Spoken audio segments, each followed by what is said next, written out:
Not sure what the point of the touch ID on these iPads. Thanks, Kevin. Nice for last. Alright, so I always have to put in the password. It's a nice t-shirt. It don't work for me because my fingertips from climbing wear out.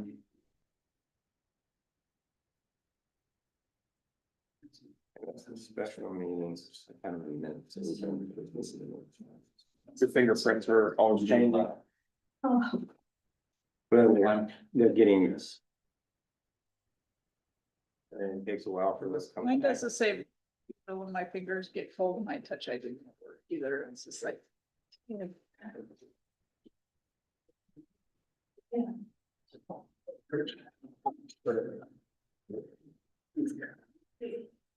Yeah, Katie marvels and volunteers and how they show up and do great. That's strong. Yeah, yeah, that's right.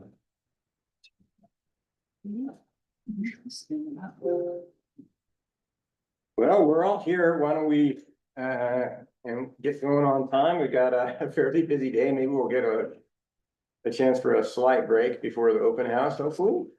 Maybe grab a little bite or take a little walk or something. Start off with a quick roll call, starting with Britt. Brent Hornsby. Jennifer Dowla. Josh Ewing, Spencer Wade, Gary Huns. Erin Nelson serving as town manager. Wade Collins, administrative director, and it is 4 o'clock. 4 o'clock, Tuesday, May 19th, regular town council meeting. thank you. I will get used to doing that eventually, probably, or maybe you'll always have to remind me. Yeah, we cover the admin stuff for you. That's what we're here for. We will start off, as we always do with our regular town meetings, with a public comment period. If you are online and would like to make a public comment, if there's anybody in there that would, feel free to raise your hand or put your name in the chat. So take a minute to do that if you need to. And if there's anyone in the audience that wants to make a public comment. Okay, Gary, Linda. All right, let's start with Gary, and if anyone else online wants to make a comment, we can. And we will go from there. You hit your 3 minutes perfect last time. I'm not holding you to exactly that level of perfection this time, but we'll keep an eye on it. If it goes crazy long, we'll let you know. Thank you. I'm gonna just reiterate what I talked about on May 5th. I can't be at the whole meeting this evening, so I wanted to just show up a little bit here. But thank you for hearing me out again. I was last year, the May 5th meeting, and I was opposing the $50,000 proposed property tax increase to fund an emergency services administrator. I am a homeowner in Bluff, and I'm also a firefighter, but I don't speak for the department. I'm just a citizen and resident today. This increase hits the maximum of amount of $83,000 that Bluff can raise for property taxes, given our demographics. The increase, it's not because I don't care about supporting fire and EMS that I oppose this increase. It's because I do. I worked for 2 years as assistant fire chief, trying to design a sustainable solution for our compromised fire operations, and resigned in September 24 when the town leadership showed no interest in addressing the significant issues we're facing. So I'm really pleased to see that this council is addressing really serious issues that we have. But as I said previously, I don't agree with the direction that the council is taking at this time. I believe that the increase, which funds a position absent a comprehensive strategic plan for addressing our fire and EMS needs, puts the cart before the horse. I believe that a $40,000 administrative position is too much money to spend on emergency services administrator and too little to address our operational shortfalls. This conversation relates to the county's proposal to increase sales tax to fund EMS services. First, Bluff already pays a disproportionate share of the county sales tax. Our adult population is 2.1% of the county, but we contribute about 4.8% in sales tax, largely because of our tourists. Beyond that, we contribute over 16% of all TRT taxes collected by San Juan County. So why is that relevant? Because in 2025, the Utah legislature passed HB 456, which allows San Juan County to enter into interlocal agreements with municipalities to provide TRT flowback funds for EMS and search and rescue to municipalities.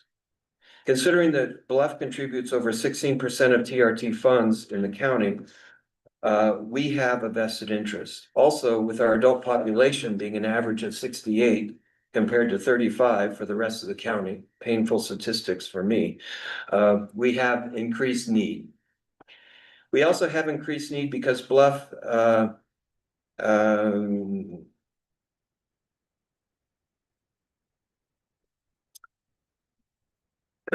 I'm not gonna take more time reiterating what I've said in the past, and what I'll say in the future. Absent of strategic plan for emergency services in Bluff, how do we know if we even need an emergency services administrator? To what extent would that position directly benefit Bluff Fire and EMS operational efficiency? Is there a job description?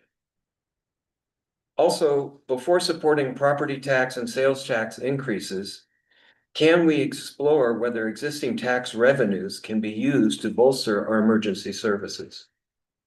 When Jeremy spoke on the 5th, he talked a lot about county EMS needs. The only reference I recall or noted at the time to Bluff itself was our outdated ambulance. And I didn't hear any guarantees or suggestions about how a 1% increase would affect us specifically. And I'm a little peeved about that because this is the same county that eviscerated our response capacity for EMS. I don't have to say much about that, but I'm not sure they have our best interests in mind. So I'd like to explore other alternatives before we look to taxes. Thanks, Gary. Thank you. I'll just say, I did send you an email, which I'm sure you haven't had a chance to read yet, because I just was catching up a few minutes before. Sure. If you get the chance to stick around for the thing tonight, the one thing I'm curious about, if you don't mind, is why you say that the $83,000 is the maximum legal allowed. I've been deep in the property tax weeds for a long time. And my number suggests we wouldn't probably ever want to do this, but if we needed to, we could raise 420,000 ish dollars a year in property tax if we had to or needed to reach the legal limit. So I'm not sure why you're saying. That's good information. I talked to the Utah State Tax people. I can't remember the name of the agency, but it's the ones that oversees tax collection throughout the state. And this is when I was trying to figure out a solution to our creating a sustainable fire department. And they told me at that time that $83,232 was the maximum that we could raise in property taxes given our demographics. So I was working off of that number, and if that's old, then I'm sorry about that. And I should. How long ago would that have been? I would have been in last year sometime. Well, sorry. Maybe it was 2020, late 2024. That's my guess. I'd have to go back and look at my stuff. Well, I'll compare notes with you. It's just helpful to Okay, yeah. have a sense I of would like that. to be corrected. It is tied to how much property taxable value we have. And so as that value goes up, you can, generate more revenue. You have to. So an old number would change that. So it's helpful to know. Okay. We'll run through the numbers a little bit later Yeah. in the open house. Right. Thank you. Yeah, thanks, Gary. Linda? If you. So Gary, if you read the handbook, it gives you the story of Moab and how they had really high property taxes at one point that they used to fund a lot of things. And so, it explains how you can't do that. So I kind of agree with, and it has to do with size and stuff, so. All right. Thank you. Thanks again, Gary.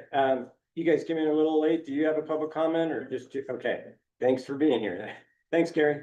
Sorry, I have to go. Thank you for what you guys do. You bet. All right, did folks get a chance to look at we didn't get anybody online, right? No, I don't show anyone online.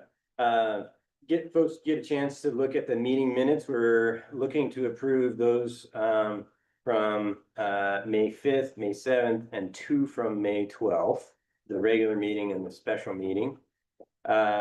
Anybody have any concerns with the way those were drafted up? I was able to look at May 5th, May 7th, but I haven't gotten my machine fixed yet. To get through May 12th, yeah. I did get to, most of them, then May 12th. On, number 3 down there, I never heard, and I even went back to listen to. Where it says if individuals want to bring their property tax statement, we can help determine the estimated amount. I never heard anything about bringing a tax statement, and even re-listened to it again and didn't hear it. I feel like I remember Josh talking about that. Well, I had asked about a property tax statement because they give an assessed value on your property tax. Yeah, we did, it was right statement, after the property, the assessed value from the county. Yeah, I remember you had asked, you had talked about the difference between market value and everything, and I was saying, if people brought in their statement, we could run it off of the number on that, because that's the number the county has. That's not on the recording though. Oh, what I just listened to in the office just now, but Yeah, I just remember the general conversation about it, but I don't remember exactly. How would you suggest we change it? I don't know, just take that out. May 12, what line? The highlighted one there on the screen. Sorry, I'm not sure. Oh, yeah. Oh, What a. Your, No, it's up there. It's not. Oh. cause I agree, if we had their property tax statement, we could tell them pretty darn close exactly what they'd be paying. Does anybody have a problem with taking that out? I don't think it makes the minutes less good and people can still listen to that. Sounds good.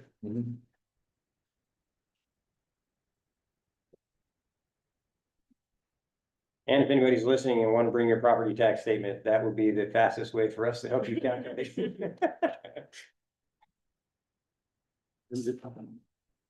Okay. Anything else, Gary? Okay. Then why don't I'll call for a vote to approve all these sets of minutes with that one change, removing that sentence that Gary brought up. All in favor, say aye. fine. Aye. Any opposed? Okay. All right, we will pass those minutes with a change. Thanks, Gary. In terms of unfinished business, we talked about getting fire restrictions in place. So we don't have to kind of do this at the last minute. As you'll recall, as of June 1st, the state and the federal government, they usually go to stage 1 fire restrictions. But they don't have jurisdiction on the private lands in Bluff like we do. So this will be putting similar restrictions in place. The only difference is, they say, has to be a fire pit, has to be in a developed campground, and we're adding that it could be a, permanent fire structure at a residence so that the residents aren't at a disadvantage to, say, a campground or something. But that's kind of the only major change there. I thought Aaron did a great job drafting up the ordinance. Anybody have further thoughts from when we discussed this at the work session or in reviewing the ordinance? Yeah, I do. In looking at it, I don't know if we're trying to restrict more than the state does, which according to the state says we cannot restrict. Like it says, well, let's back up. going over the stage one. The no fireworks. State says that you can light fireworks certain times during the year. And that municipalities cannot make that tighter unless they show a history of a big fire area. And then we have to submit a map to the county, and there's an overlay that has to go to the county, that the county does, and then they restrict it. But the town can't restrict someone from lighting fireworks, the legal ones, I think you're right on during that. those I times of didn't, the I year. didn't catch the fireworks one. So I don't believe that we're allowed to legally restrict fireworks as its own ordinance. However, fire restrictions would include fireworks, so it's not a separate ordinance specifically like banning fireworks. But if you're having a restriction on fire, that would count under this, because yes, you're absolutely right. We cannot go and restrict that like year round unless there is history and a map of proof that fireworks have been lit off in a certain area that's caused issues. So that's what you're talking about. Fire restrictions, stage 1 versus stage 2 are set by the state. We are allowed to exceed what the state is doing, whether they're in stage 1 or stage 2. Typically, we would want to be looking at our local conditions, but that's where it comes down to local control, that the town does still have local control over these types of emergency services. But you're absolutely right. We couldn't pass an ordinance today that just flat out banned fireworks. That wouldn't work. Only Fire, stage but one. fire restrictions, which include setting off fireworks, that is allowed because of the fire danger, not because we're just saying we don't want fireworks in the town because of noise, because of whatever. This is just fire in general. So you're saying like, your understanding, if I get it right, is that, say, we didn't like fireworks at New Year's, but there were no fire bans and no fire restrictions, we couldn't say you can't have fireworks. But you're saying that you can do it in the context of a larger fire ban? Yeah, you That's your couldn't, understanding? yeah, and you wouldn't want to say we have a fire ban year round all the time because we're trying to get rid of fireworks or trying to get rid of campfires or whatever. You're tying it to, and specifically this ordinance was written to tie to the state recognized closed fire season, which is June 1st through October 31st. And so it has a set timeline as well as the reasoning behind it being the extreme weather conditions. I mean, I know that the state will, and as of January 1st, they will ban fireworks on state lands. Right? As in June 1st. Yeah, June 1st. Yeah, sorry, what did I say? January. January. As of June 1st, they'll ban fireworks on state land, so we wouldn't be more restricted than what they're doing on state lands. But I do now have this weird, like I've read about the municipalities not doing things on fireworks, and I do wonder, I'd feel better if I had read that more carefully recently. I will say there's also the severability clause, which also says if any of this ordinance is unenforceable or invalid due to some kind of state law, the rest of it still applies. So you all could pass it today and say, oh, we learned otherwise this fireworks part, and then you would want to amend it with a resolution. But that's why that severability clause is included, is if that portion was illegal for you all to pass, that everything else would still stand. That would be pretty frustrating if we couldn't pass an ordinance that addresses one of the more dangerous aspects of the fire season. Like, Well, Well- they preempt us all the time, though, unfortunately. And it's, Gary, in your research, is this something that's happened like within the last year? Because we had an ordinance like this passed last year and it had this exact same I didn't language. review it last year. Yeah. I just reviewed okay. it this year. And it just started, I've got a lot of red flags on it. Okay. Because in the state law, it says, except as provided in sections, blah, blah, blah.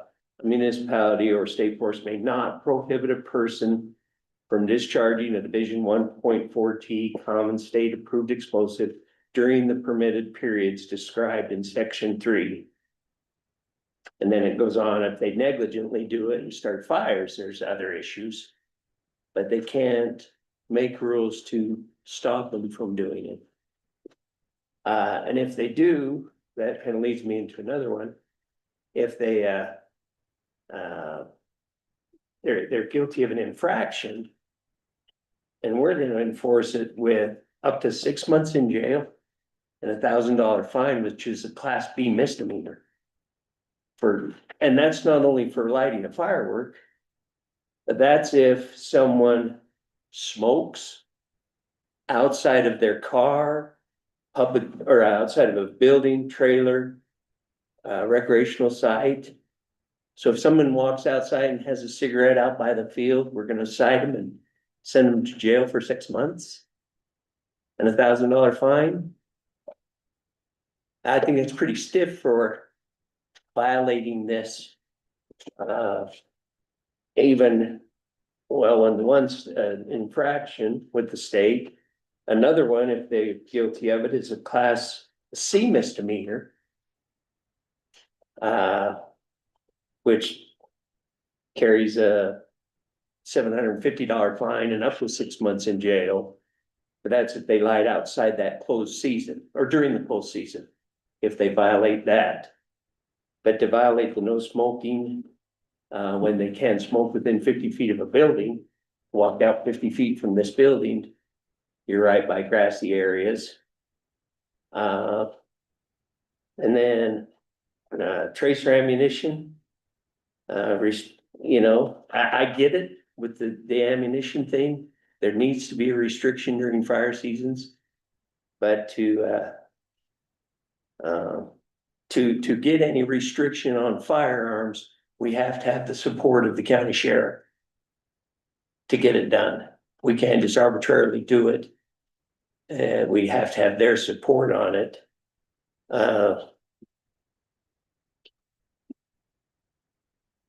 And Real quick, Gary, let me just make sure I'm following you. So one concern is around the fireworks and tracer ammunition, and another concern is around the consequences. around The kind of consequences piece. right? And then us making, I mean, it's a tighter law than the state allows without going through the procedure of getting the history of why we want it restricted. Cause in my time here, I don't know if fires have been started with fireworks.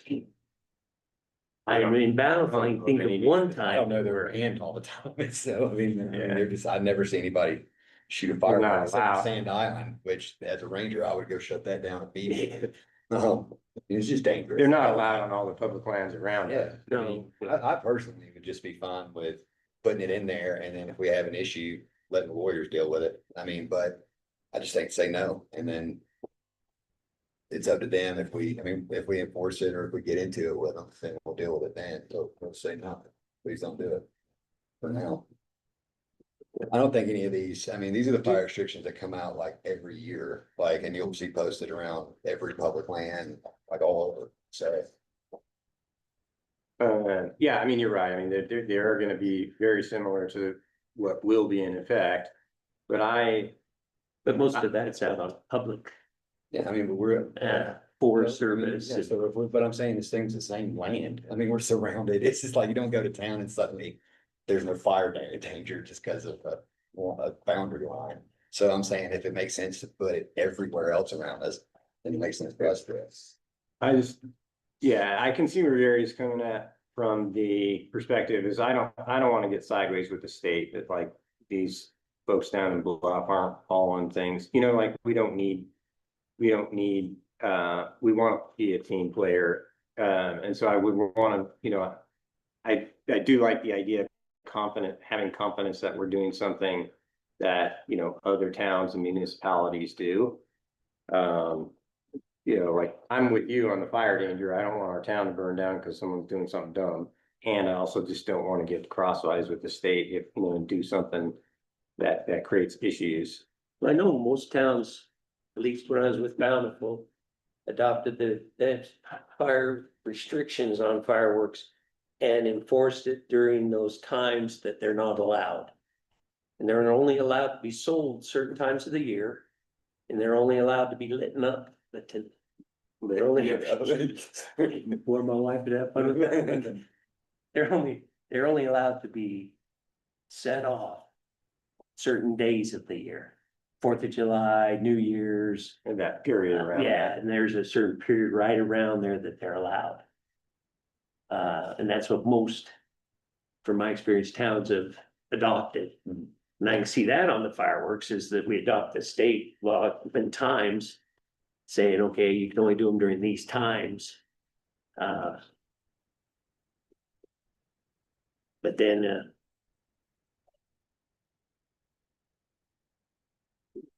So what if we did this for I mean, there's two ways of doing it, like Aaron said, we've got the severability clause in there, so it's like.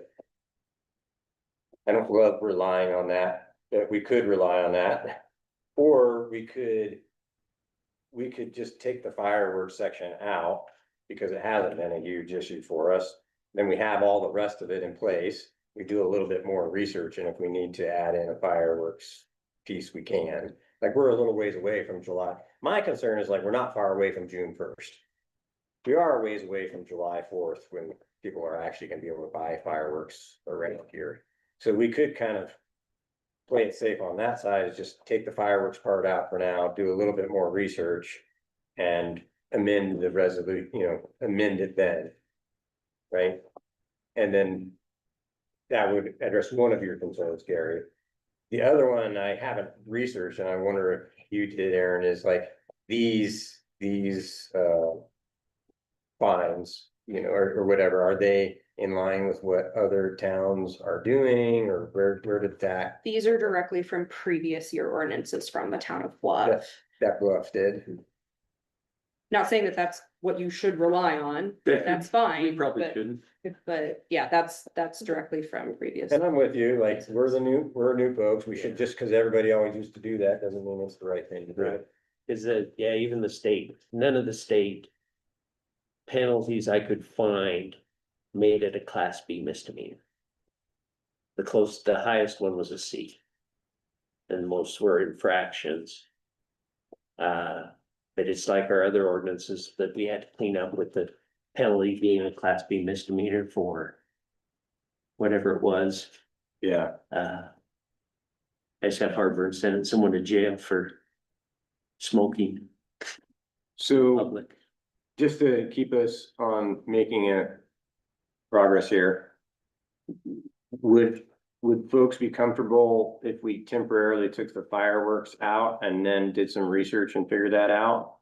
Or Brett, do you feel strongly we should have the fireworks We can in? take it out, but I would definitely like to circle back to it, because I mean, I find it to be one of the most reckless things on this list. It is It's reckless, incredibly yeah. selfish to do in the first place, and I hate that we have to tell people not to do something incredibly stupid, but. I mean, I would probably rather, if there are enough concerns, I would probably recommend that. Instead of going, like approving this today and then going and making a bunch of amendments and rewriting it, the first meeting in June is just June 2nd. If you can wait one more day and it's effective immediately. I guess you're right, we're not that far away. How about we do that? How about we table it? We do some research, we find out what other. Maybe Gary, you can help with this, or I'm happy to, what other towns do in terms of fees and fines. As one, and then we can look into the fireworks thing. I'm a little confused because I have read about the preemption. They preempted towns on certain things around fireworks, and it'd just be nice to know exactly how that works.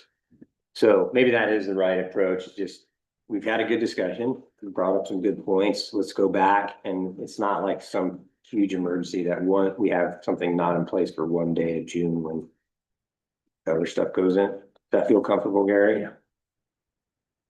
Okay.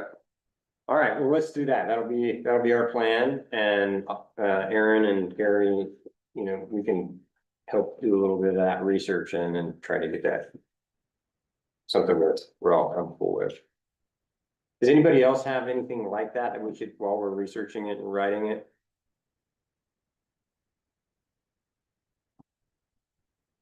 Good deal. Okay. We don't always get it right the first time, so that's. That we want to make sure we get it right. Yeah, not relying on precedent, I think is a good thing for us. Malia, you want to give us, I know you're going to be taking off for some time off soon. You want to give us a little update on trying to spend that grant money for the brick? Yes. Big thanks to Aaron for meeting with me today and thinking it through a bit. So I presented this budget last week, so I'm gonna just pull it up and I'm just gonna talk from it. So we have, at this point, our cash match, I believe we have met. I got a confirmation today that we can actually use my salary as a cash match, so. That's cool. That's really helpful because that's 44,500. And thank you, Aaron, for thinking of that. So kind of where we're sitting is about $43,810 to spend. And that is if we only take 10,000 of the materials from the USDA grant and leave the last 40,000 for the second half of that, of this invoice. So it would probably be a little bit later than June, but it would guarantee we would spend this GOEO grant. So if we want to spend all of that, USDA fire suppression materials grant, that full 50, we're actually gonna be looking a little bit more at 83,000 to spend. And I'm gonna keep on playing with this because we have a couple of things coming down the line that I'm thinking that we'll be able to spend this on. I have called Rocky Mountain Power to talk about a transformer replacement because that is something that our engineering team has recommended that we get potentially a service upgrade. So over the next 2 weeks, Rocky Mountain Power is going to be going by the brick and taking a look at our current service and determining if an upgrade is something we will need. That might take all of those funds and we might be perfect. If that's not the case, if they decide we don't need it, or if it's a little bit less than that, we also have Bluff Waterworks that's gonna do some fire suppression work on their end. The fire suppression folks said they'll get back to me next week about if there is, what size line they're gonna actually need to pull from, and that'll give us a better idea of what we're gonna need to pay Bluff Waterworks for that work.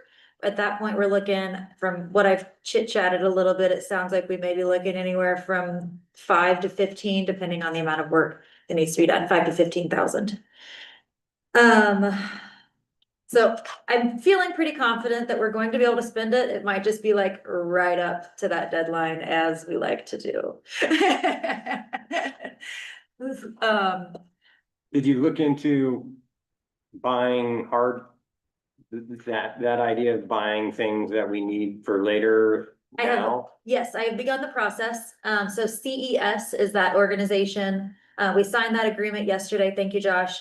And they're working on getting that login for me. So I'm thinking we'll see if some of these bigger pieces we can use for some of these funds, but otherwise it might be that we spend $40,000 to $80,000 on new fixtures and just spending that money on something like that. So hopefully not. I'd rather spend it on other things, but we will spend it. So if the Rocky Mountain Power, for example, couldn't get done in time, and the Bluff Waterworks thing couldn't get done in time, or that's too small, we could then pursue this other option, Yes. buying toilets and other things that we need to. The only headache with that is then trying to come up with somewhere to store them.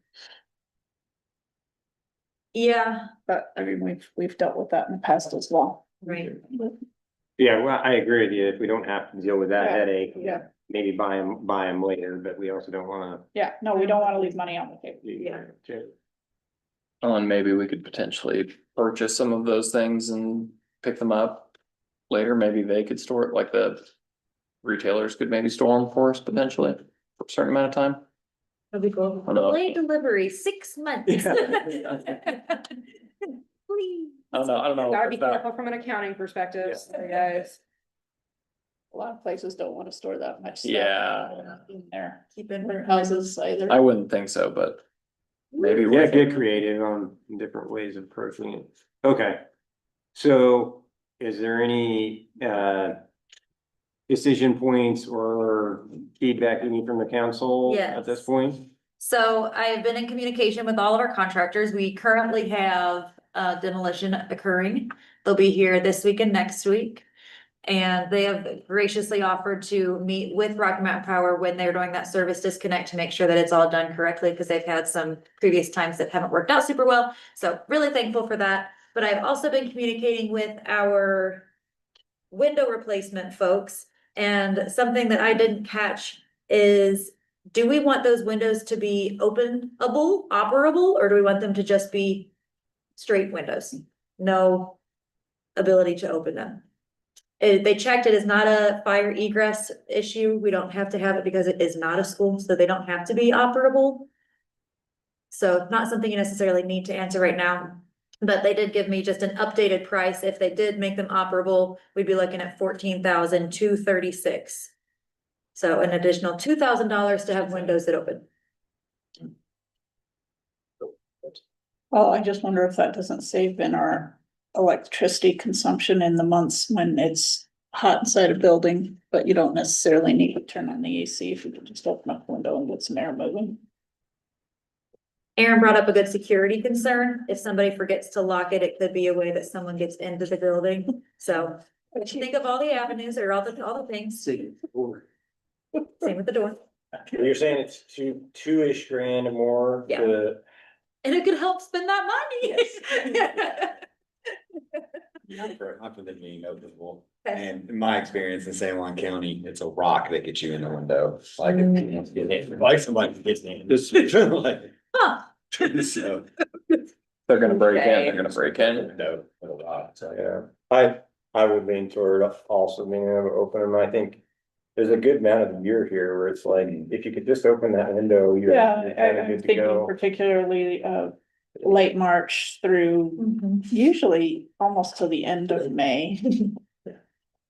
And to confirm, Malia, even with this increase, it would not bring it anywhere close to the other bids that we received, so Yes. there's no issue of a procurement concern. You are correct. Thank you. Yes, thank you for bringing that up. Yeah, cause they were way under. They were way Yeah. under. Well, let's do opening windows. Does that need to be a vote? I guess it's not on here, so if it needs to be a vote, I can wait. I don't Okay. think it. I don't think it. Okay. Yeah, And I mean, I as long guess- as it's in the budget, we set the budget, it's a right? budget. We Yep. set the budget, that's the policy issue. We're just giving some guidance to the staff to follow the budget, but yeah. Yes.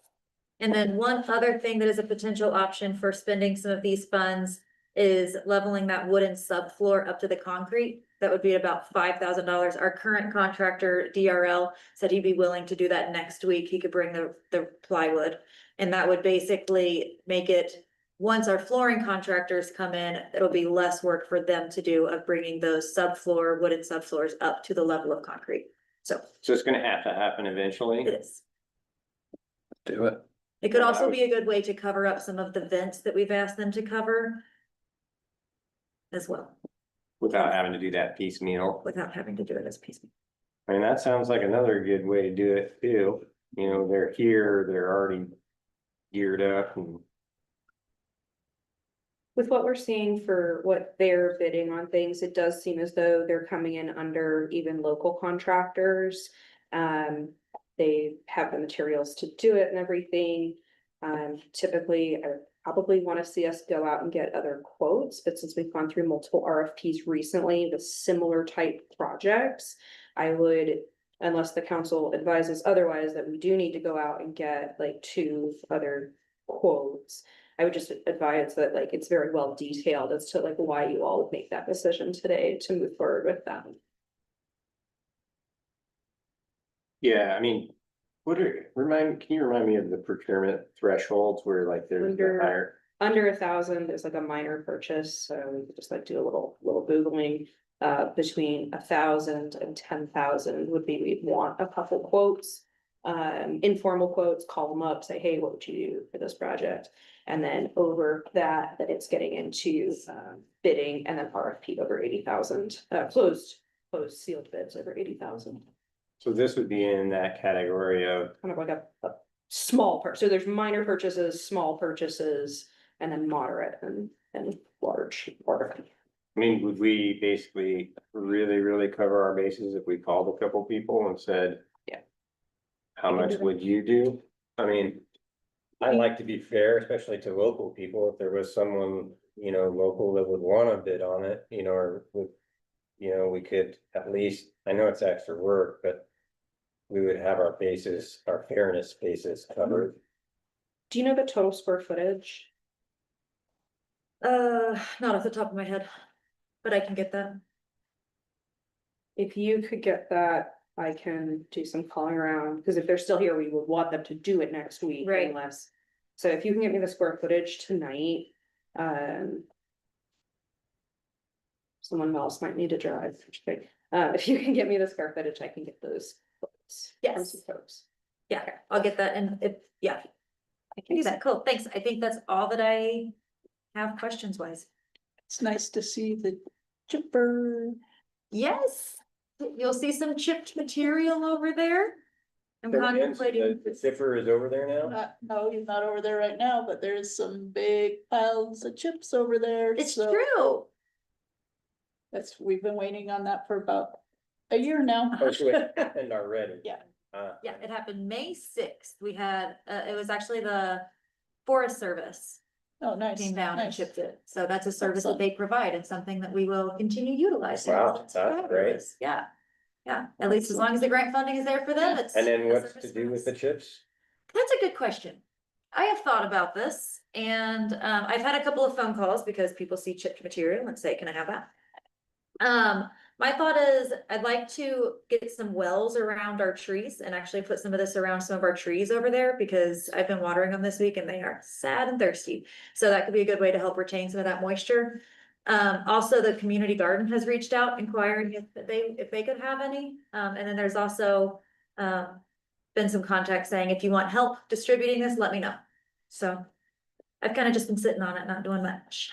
Well, you got plenty going on. We'll Yeah. circle back to that. Yeah. Well, because everyone in town would probably want some of it and we don't have enough to. Have it be a fair distribution, might be better to use it for facilities for now. So we have I think if we have facilities that we can use it, that we should. Yeah, might be something in our fiscal year 27 budget as we're looking for a maintenance position, something for them to do. They can create those nice wells, do irrigation, have some wood chips. I love it, my vision. Good. Sorry. Yeah, Good thanks for exercise. bringing it up. All right, thanks, Malia. Yeah. So yeah, let's try to see, I mean. If someone else had an interest in bidding on it on very short notice. But if not, I think we're comfortable moving forward, right? Yeah. So in terms of new business, I think we could kind of group, I guess these, should be 3 and 4 or something, but the next 2 items, request for proposals for legal counsel and request for proposals on accounting and audit firm. In the case of both our legal counsel and our accounting audit firm, we've been working with them for quite some time, and they're very expensive items for the town of Bluff.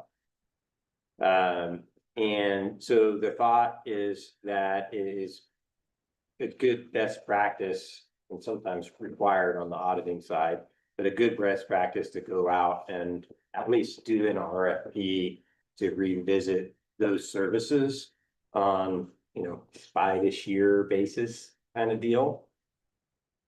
In the case of the legal counsel, I think it also behooves us to be thinking about just the Utah-based legal expertise with all the constantly changing laws that happen in Utah. And the Utah League of Cities and Towns does a great job with this, but whether or not we have the best representation in terms of keeping up to date with all the Utah laws. So kind of Aaron and I, in talking about it, are suggesting that we go out on an RFP for both the legal services and the audit firm. Nothing to say that we wouldn't encourage the current providers to apply, and it may very well be they are the best providers. But we've kind of done the best interest of the taxpayer of looking at the bang for the buck that we're getting from those expensive line items in our budget.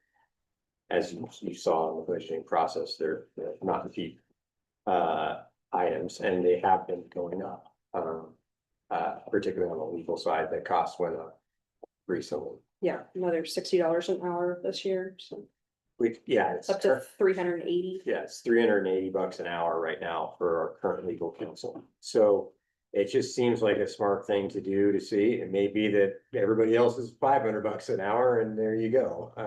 But to do that, if we start calling around, we get ourselves in the situation that people can't respond to the RFP because we've muddied the waters and stuff. So the idea would be to do a formal RFP for on both of these and then, you know, come back to the council with a recommendation.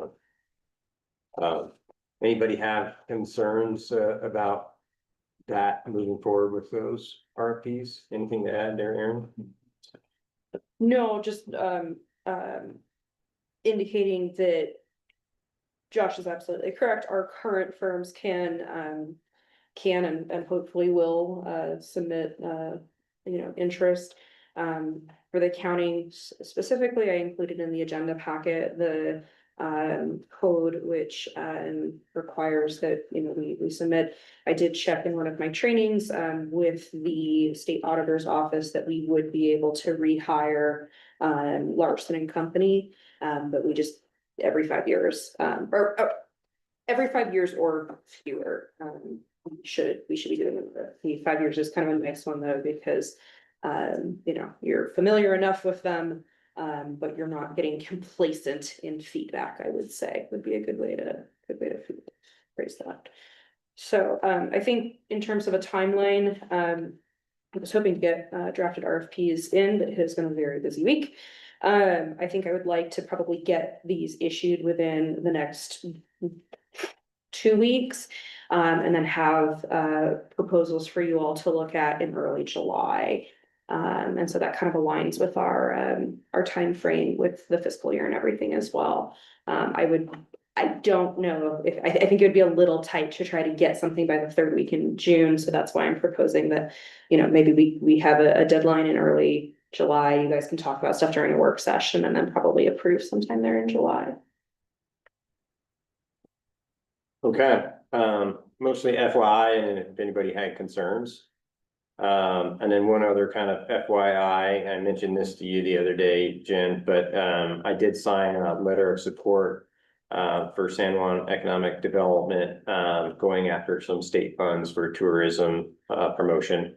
Obviously, we want team players with the county on these things, so I didn't see any red flags that would, I ran it by Jen real quick, and you did a letter too, right? Well, I haven't done mine yet, but yes, we You're will. working on it. Yeah, what they're requesting a grant, letter supporting, just in case anybody's curious, is to go for the Utah Office of Tourism grant, which provides most of the funding for their advertising platform, which it's a really big spend for the county, and it's probably one of our biggest, they lean on that, I think, the most heavily out of all of their monies. So it's an important one to get. Good for us to be a team player there. We should We definitely benefit from it. majorly. Okay, some others and reminders, obviously how are we doing on time? Okay, we're a little bit before 5, so we are gonna get a break, nice. We've got the open house gonna come up at 6, hopefully we'll get a decent number of folks here, we'll see what happens, the first experiment with this. We're gonna move this around just a little bit before then, but we're thinking of bringing the roads group up here. So that is gonna be Michael and Spencer, right? So you guys will be up here.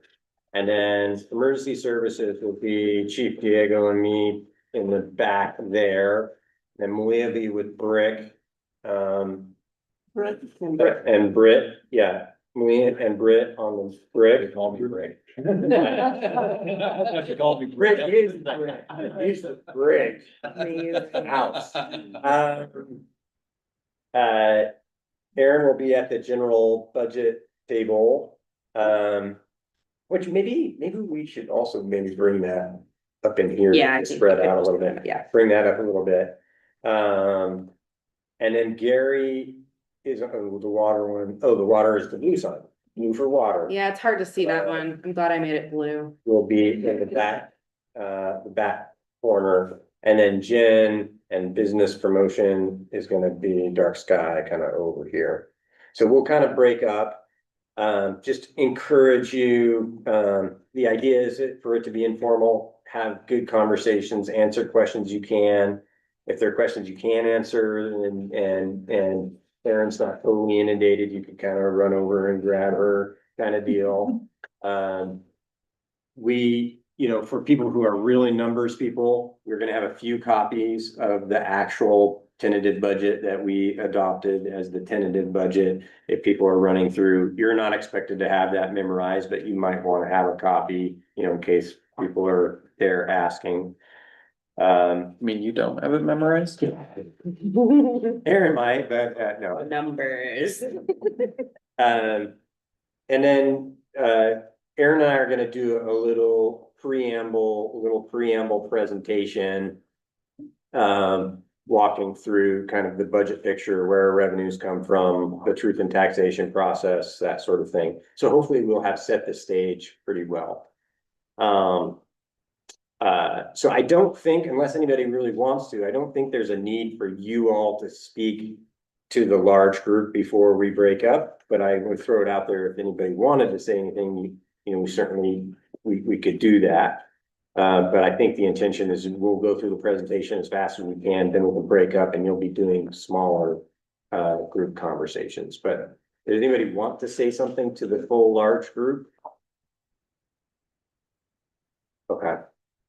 I would encourage you to chime in, like we don't have, this isn't a formal thing, like if you hear me or Aaron saying something that's not quite right, like chime in, like this is not gonna hurt my feelings if I don't, if you chime in and if I miss something or misspeak on something, I would appreciate it actually, so. Same. We've worked on this presentation, Aaron's done a lot, try to not have too many crazy numbers, but have enough that people can kind of understand things, so. So that's, any questions about that? This will be our first time doing it, we'll see how it goes. And then to reiterate, we will have the public hearing on the tentative budget on June 2nd. So tonight is the ask questions informal thing. If people want to say their piece and, be on the record, it's in the record, formal record. The June 2nd is the time for that, the first time. And then should we adopt the truth and the budget that has the tax increase on it, there'll be another truth and taxation hearing later on in the process in August. So there's 2 public hearings for people to kind of speak their piece. And tonight is more of that question and informal stuff. And then just a flag for you, not expecting that you take like any crazy notes or anything, but if you want to just like mentally note if someone makes a really interesting comment or something that you want, in our next meeting, we'll do a little like debrief of what we heard from the public and that sort of thing. I have notepads if you want them. And then, I've got notepads. I'll have some, just in case people are asking questions and that sort of thing. One other on my radar is that Malia is looking into applying for a Rocky Mountain Power grant to help support finishing up the playground project.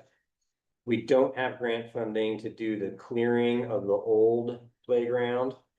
And we also need to spend a little bit more money to address some ADA issues that we didn't put in the design of the first round of the playground.